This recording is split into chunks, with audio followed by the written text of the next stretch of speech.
This is Democracy Now!, democracynow.org, the War and Peace Report. I'm Amy Goodman. We end today's show with the summit of BRICS nations that concluded Thursday in the Russian city of Kazan as President Putin made a comeback to the global stage, hosting 36 world leaders and representatives from countries including China, India, South Africa, Iran, even Palestine.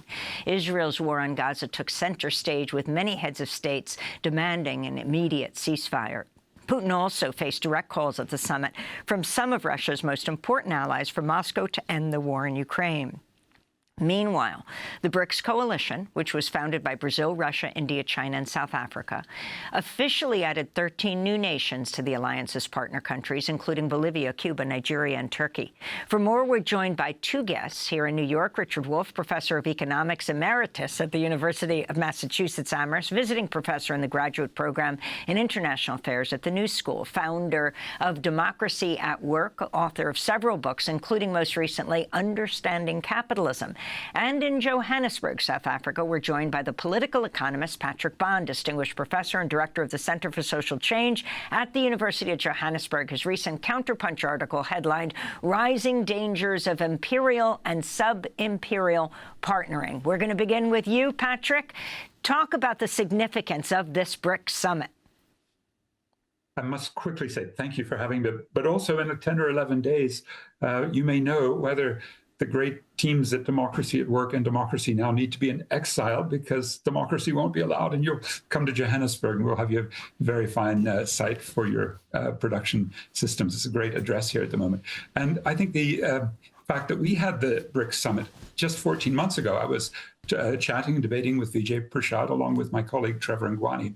And it means that in the current period, where the de-dollarization rhetoric coming up to this BRICS, because Russia hosting it and being shut out of the SWIFT system, having $600 and some billion seized illegally by the Western banks, and not getting loans, even from the BRICS New Development Bank, suffering sanctions. That meant a lot of attention has been on whether Vladimir Putin and his team can generate a de-dollarization strategy. Unfortunately, that didn't transpire. And then, since we've just come out of the Israeli genocide story, not using genocide in the Kazan Declaration on Wednesday night, not calling for sanctions, even though the United Nations General Assembly effectively did last month, and not acknowledging that 9 out of the 10 BRICS countries have very profitable relationships, like South Africa, #1 coal exporter to Israel, and China and India having companies that run the Haifa port. You could turn those off and really put pressure on Israel if they really had the guts, but we see them talking left, walking right.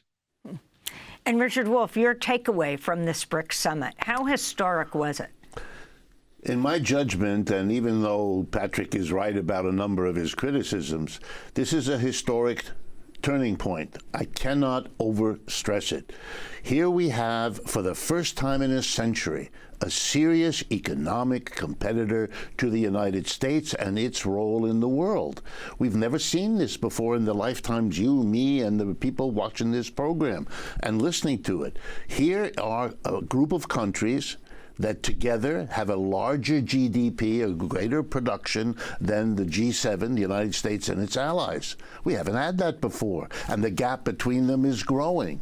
The economic growth of the United States this year by the IMF is scheduled to be 2.8%.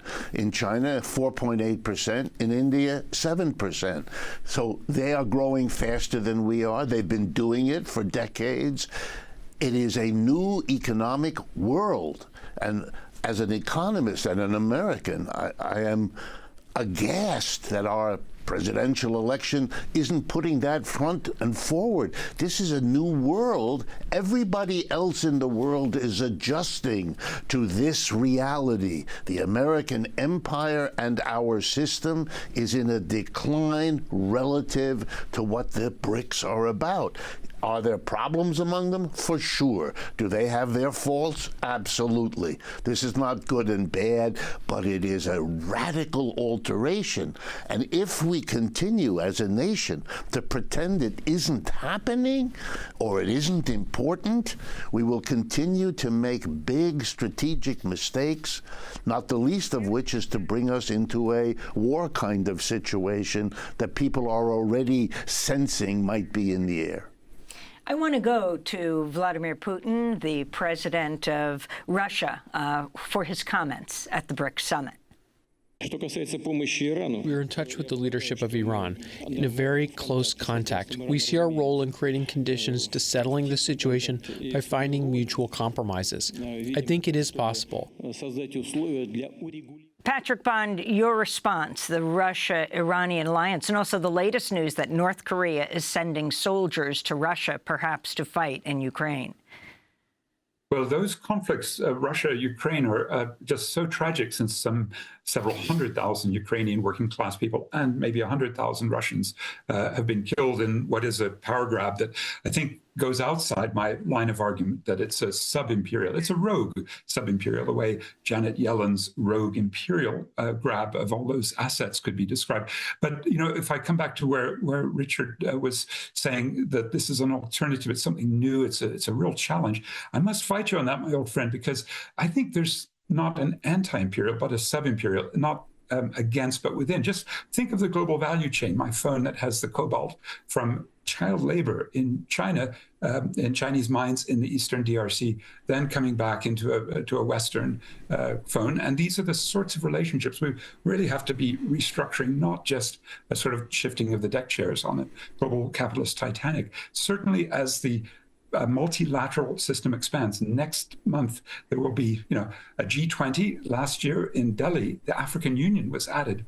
As it expands to have more legitimacy without changing the IMF and the World Bank and the WTO in any substantive way, the BRICS are playing a greater role, I think, in amplifying the worst aspects. Just as one final example, the 51% of global emissions come from these 10 countries, but they only produce 29% of GDP. What it means is that the BRICS next month go to Azerbaijan for the COP29. I'm sure Democracy Now!, as usual, will go there and do cutting-edge analysis. You'll find that the BRICS and the West are tightly allied against the rest of us. Last word goes to Richard Wolff.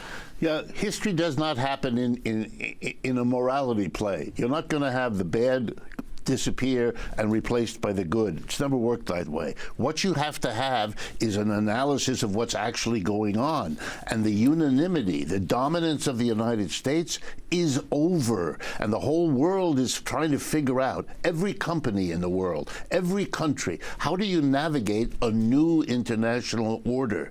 The United States is pretending that, as a nation, it doesn't have to worry about this.